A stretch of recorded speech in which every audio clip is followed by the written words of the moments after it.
সম্মানিত দেশবাসী ও মুক্তিকামী ছাত্র জনতা, শহীদের রক্তের বিনিময়ে ছাত্র নাগরিকের অভ্যুত্থানের মাধ্যমে আমরা যেই ফ্যাসিস্ট হাসিনার পতন ঘটিয়েছি এবং একটি নতুন বাংলাদেশের আকাঙ্ক্ষা করছি, তাকে নস্যাৎ করতে বিভিন্ন শক্তি ইতিমধ্যে তৎপর হয়েছে এবং নানা ধরনের ষড়যন্ত্র এবং পরিকল্পনা করা হচ্ছে। আমরা মুক্তিকামী ছাত্র জনতার পক্ষ থেকে স্পষ্টভাবে বলতে চাচ্ছি যে এই বাংলাদেশকে ফ্যাসিবাদী রেজিম থেকে মুক্ত করার জন্য এবং একটি নতুন বাংলাদেশ, জনগণের বাংলাদেশ প্রতিষ্ঠার জন্য সকল ধরনের ষড়যন্ত্রকে নস্যাৎ করার জন্য, প্রতিহত করার জন্য বাংলাদেশের ছাত্র জনতা কিন্তু সদা প্রস্তুত রয়েছে। আমরা দেখতে পাচ্ছি নানান জায়গায় লুটপাট, সহিংসতা এবং সাম্প্রদায়িক হামলার মতো ন্যাক্কারজনক ঘটনা ঘটছে।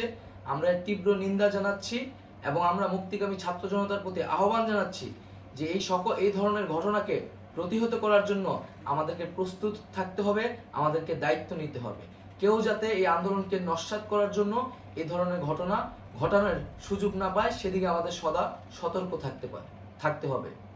আমরা আরো দেখতে পাচ্ছি যে রাষ্ট্রপতি গতকাল বলেছিলেন যে অনতিবিলম্বে তিনি জাতীয় সংসদ বিলুপ্ত করবেন, কিন্তু আমরা এখনো দেখছি যে একটি অভ্যুত্থানের পরেও এই ফ্যাসিস্ট হাসিনার জাতীয় সংসদ রয়ে গেছে। তাই আমরা ঘোষণা করছি যে আজ দুপুর ৩টার মধ্যে এই ফ্যাসিস্ট হাসিনার যে জাতীয় সংসদ, সেই সংসদের বিলুপ্তি ঘোষণা করতে হবে। যদি আজ বিকাল ৩টার মধ্যে এই জাতীয় সংসদের বিলুপ্তির ঘোষণা না আসে, তবে আমরা কঠোর কর্মসূচি দিতে বাধ্য থাকব। এছাড়া বন্ধুগণ, সবার জন্য আমরা জানাচ্ছি যে আমাদের যে অন্তর্বর্তীকালীন সরকারের কথা আমরা বলেছি, সেই সরকারের প্রধান উপদেষ্টার নাম আমরা ইতিমধ্যে ঘোষণা করেছি এবং এই সরকারের অন্যান্য উপদেষ্টা সহ সামগ্রিক রূপরেখা আমাদের প্রস্তুত রয়েছে। আমরা খুব শীঘ্রই সেই রূপরেখাটি জাতির সামনে উপস্থাপন করব।